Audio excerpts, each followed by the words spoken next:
thank you for the introduction. I hope you all had a very good lunch. I've been attending some of the sessions in the morning. I'm so excited to be here today. So I'm Marina. I work in data governance right now. I have a background on, as it was said, data science and innovation. I did most of my career in London, in the UK, and then I moved to Italy and I joined Prima, and I'm very proud of that. And but it's very good to be back here in Dorset.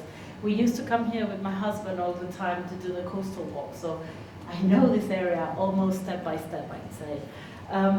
So thank you for having me. And yes, today I wanted to talk to you a little bit about data governance and why it might be relevant to your organizations.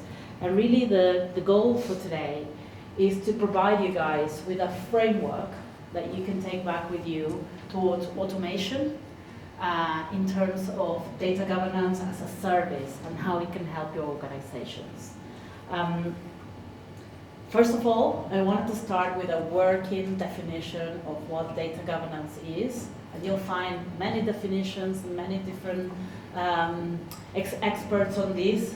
For today, I'm just referring to data governance as a set of processes or standards that an organization can have that can help them manage data through its life cycle. So if you think about from the ingestion point, if you're receiving data from a third party or something that your production tables, all the way through your ETLs, all the operations you might perform to transform that data, all the way to the output that you might have for that, and then the uses that it can have in your organizations from,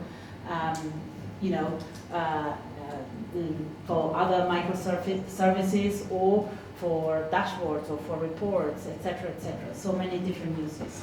So this is our working definition for today. But when you start to think about data governance, when I got interested on data governance, coming from data science, is when you see how many different areas it really touches. Anything from your discovery process of your data analysts looking for a specific metric that can help them, or your data scientists that can help them augment an analysis, a model, something that they need to look for to do a calculated field. And that process of discovery, how long it will take them because everything is in different places. There's a lot of knowledge that resides with individuals, and how do you pass on that knowledge? Anything from lineage to understand how things are connected, how your data is connected, how the different tables can be joined, union, etc. And a very key aspect that I really am a real advocate in my organization, which is around data quality. We all heard the expression of garbage in, garbage out. But what does it mean in terms of a quality process for a data engineer that could be different for a data scientist, to a business leader, that they know they can trust the data that they're using for their decision-making process. One of our core values at Prima is that we use data to base our, or to feed our decisions. Also auditing. We are a heavily regulated industry. We come from insurance, and we are routinely being audited. And so this set of processes and standards are also very much required here. Also, as I said, it touches so many different areas. Literacy, where you want to make sure that people, your stakeholders, can read the data and not just understand it, but be able to translate that into insights that can inform their decisions, that can have actionable recommendations to their strategies. Similarly, who can access what, when, and what level of granularity. All of these are different aspects of data governance. Interoperability, cost monitoring, certainly, because my manager is always asking me, like, how are we doing with our cost with this, and how much is this is going to destroy our budget that we're trying to do. So definitely, again, all of these aspects are contained within data governance and emphasize the importance of this aspect. So I wanted to take you today on a journey of what it was like for us to do data governance when I first joined, and the different challenges that we had at the moment, at the time, and how we came around to reimagine data governance for an organization that was scaling up, that was becoming more complex, that was having more operations, and that we needed to support that. And that was the first point of consideration, the technical complexity we were seeing as your operations grow. There are more dependencies, there are more different parts of the business that will require this set of policies and standards, so to ensure that they can interact with each other. In our case, it wasn't that governance was broken. That wasn't the case. The problem was that it needed to be more accessible. We needed to bring it more to our different end users, stakeholders, and decision makers, because it was very unclear to them how to engage with all these different aspects of governance. And so one of the first challenges that I saw when I joined was that how do we make it more accessible? How do we integrate it into existing processes, or to make it, to ensure that they are user-centric and not just an enforcer of a policy or a regulation. We wanted to kind of really bring it, the value of that. And this is one of the first things, and I heard this in many of the sessions in the morning, to earn the trust of your stakeholders, to go out, to talk to them, to listen to their challenges, to listen to what was it that wasn't working for them, and what kind of problems we could solve for them through a more governed experience. And what the first thing that I found out is that all of our stakeholders, the PMs, the product managers, the data scientists, the business leaders, the analysts, they all wanted to have trusted data. They all wanted to make sure that they could work with data that was to a certain standard. So everybody was already behind that vision. The idea was that the process was too complex for them. And obviously, this was one of the first questions that I put forward to my team in data governance, where we were saying, could governance enable adoption? Could it actually be a force for adoption of these standards rather than just ensure that we're compliant? Because when you pivot that kind of mindset and you try to bring the value of data to them through this process, it's not just about, it's not a ticking box exercise anymore. It's really about making it relevant for the teams. So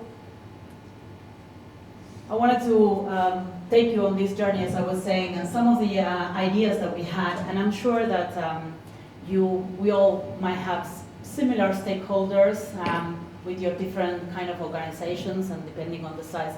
But roughly speaking, you would probably have one of these two buckets, right? Data producers and data consumers.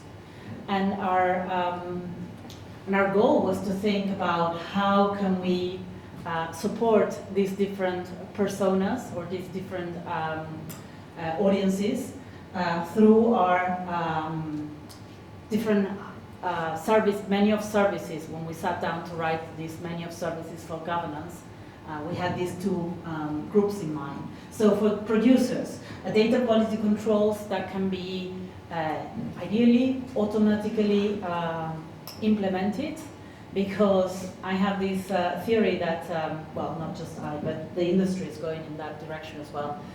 Data quality checks can also be a machine learning problem, where for a certain set of a certain set of data sets or tables or fields, you can define also the type of quality controls that you need: validity, accuracy, timeliness, completeness. We also wanted to provide some data compliance support because, as I said, we are a heavily regulated industry, and we want to make sure, and we want to, we have our clients' privacy at heart, and so we wanted to make sure that the product teams felt that they had the support to be compliant in terms of PII data, in terms of data deletion requests, GDPR, etc. So being able to provide that support with a clear process was also key for them. And also onboarding them on some of the automated tools that we could provide them, enterprise solutions such as data catalogs, which are so useful because the idea was to build a single point of entry, almost like a user interface where people can come as a one-stop shop for all their data governance needs, because that reduces the complexity and the cognitive overload that you have to do, like data quality control somewhere and then shift and pivot to a catalog and then go to Databricks or to Redshift, etc. So we wanted to reduce that complexity as much as possible. Likewise, for consumers, we wanted to help them in that discoverability process that they would have. A lot of the time I would hear from analysts like, I don't know where I can get this metric. Also operating in different countries is also a challenge for us, because a metric definition that is true in one country might not be the same thing in another one. And how do you ensure that the same metric that's being reported consistently reflects that difference in definitions, but it's also comparable?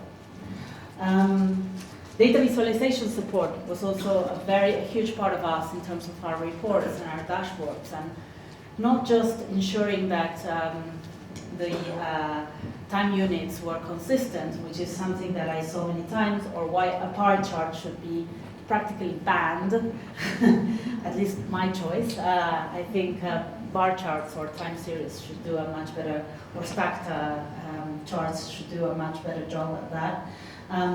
But also the time to insight.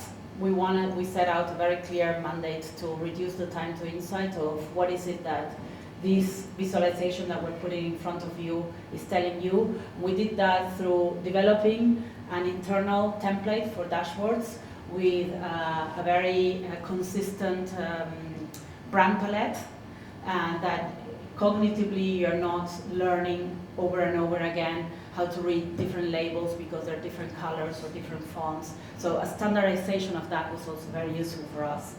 And then timeliness and SLA monitoring, especially with specific queries that were required for the business operations to be running on time. So this is just some examples of the different aspects that we were trying to cover through our governance team. But ultimately, this idea of building a user interface of a single point of entry for them to interact with their data products, almost as a portfolio management solution. I wanted to spend a few moments just to reflect where I see data governance being more effective. Obviously, in different organizations, can be a different scenario, but for us, being part of the tech team and the engineering team, along with our colleagues from the data platform operations, was key also to kind of make sure that any processes, any standards and solutions we were trying to implement were also being followed through as part of the data stack for the company. And so, again, many of the actions that we delivered there were around data literacy, self-learning path for our different type of experts. A developer who might also be going down the analytics engineering path, we wanted to supply them with what's necessary for them at that point, what they needed to do to develop their first data products. Similarly, to implement the data quality checks at the source to make sure that there was consistency across all the different domains and cross-functional teams. But I also wanted to bring it back to you guys, because you might all come from different organizations, and I wanted to also think about this together, of the role for a data governance team depending on what kind of organization you're working or operating in. And so this idea, and I kind of have 4 scenarios here: collaborative, champion, directive, and integrated, and what kind of role data governance can play according to these different type of categories. So if you're working in a more collaborative setting, where you have an open dialogue, shared ownership, really what you want to do is to foster a data culture through these relationships and consensus, where you can be sharing a set of, for example, naming conventions that can be consistently adopted through the organization to make data discoverability easier. Also, if you're working on collaborative forums, to have these kind of wikis that, again, people can also implement themselves. On the other hand, if you're working maybe on an open source project, voluntary participation, what you want to do is to reach out to your champions, to your data governance champions, which I know there are many, of course. Who wouldn't want to be a data governance champion? Such a sexy name. But what was really useful there, and I've kind of played that part in other organizations, is to create excitement around the power of data, what data can do for that kind of initiatives, and bring powerful visualizations. I'm sure many of you have heard, and if not, I encourage you to go and reach out to see it. Information is beautiful, has many tons of good ideas, very creative visualizations of data to really kind of show that if you have data that you can trust and that it's easily discoverable and interoperable. Oh my God, those two are difficult. But then they can see and they can all rally behind that vision. If on the other hand you're working in a kind of more directive setting or environment where you have a clear standard, a documented process, and very hierarchical decision making, you want to have a roadmap that clearly sets expectations, that people understand where you're evolving, where you're going to, what's vision there. And typically this is the case of many medium to large organizations in highly regulated sectors. And then, perhaps this is kind of maybe the vision for many of us, which is to have a fully integrated governance aspect, whereas governance is a seamless part of all the processes. They don't even have to think about it because it's already embedded into the operations, and that's frictionless data management. I wonder if this ever existed, but I've worked in those kind of settings. I think it's an interesting part, but also users and consumers and producers to be able to also be part of that dialogue was something that we found it was key for us. And this is where I want to share also some of the learnings that we had along the way, which was to this idea of enabling a single point of entry to reduce the cognitive overload. This idea, as I was saying, and some of the speakers was talking about this in the morning as well, this context shifting all the time, that I'm doing one part of my job here and I have to shift to another platform, do another login, and go and try another thing for my data quality checks, and then I have to log to Tableau and do my data visualization. All of that contributes to this kind of overload of the system. So as much as possible, try to reduce that through a single point of entry. What do I mean by that? I mean that I can see what are my key data products that I have in my portfolio management, I can see if the data is being updated on time, so I can see my quality aspect there, embedded there as well. I can see the lineage, I can see how that's mapped to other data products that I consume or that I'm the producer for. Who's using the most all of my tables, or which queries might be creating a bottleneck, so all of these aspects of monitoring. We also found that developing these persona-based onboarding and literacy programs really reduced time to value for new hires and for internal transfers, which was a huge issue for us. Having a new joiner where they had to go and find out who was the expert on which tool or which table, we managed to reduce that complexity. They're telling me to speed up. And then that we wanted to, the last thing maybe, is to reflect on the outcomes. What's the value of doing this rather than the outputs? That there's no value in producing more dashboards just for the sake of it, but what is it that that data is showing you and the value that that brings to your stakeholders. Some of the results by which we could measure, you can also measure your success on these.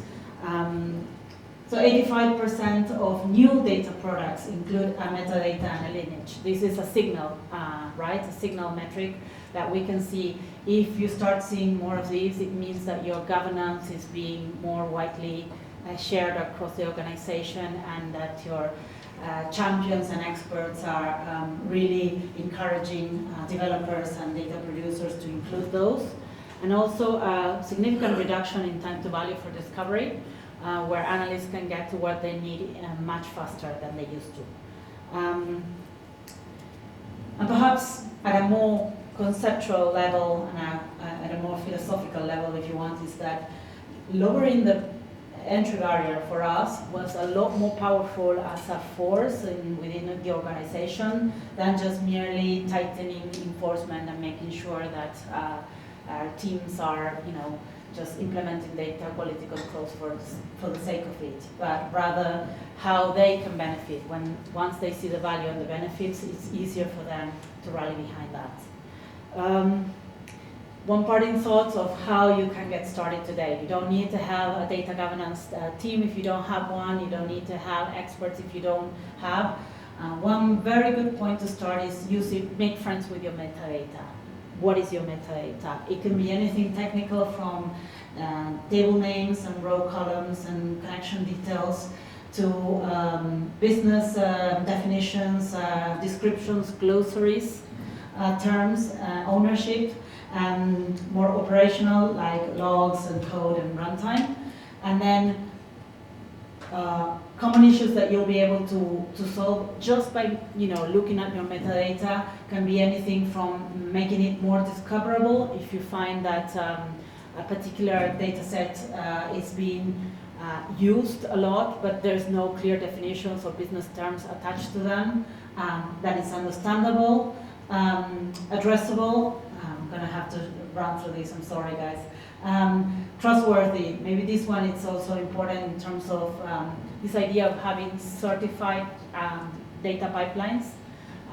You're not going to be able to maybe have a clear quality view over every single data asset, but the most important ones that are critical to your business operations, this idea of having them as certified is also very powerful. Okay. These are some of the wrap-up points, and I'm going to open it now for questions. Sorry, I had to rush through the end.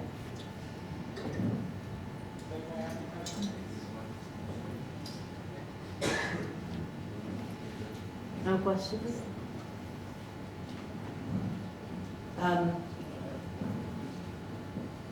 No questions?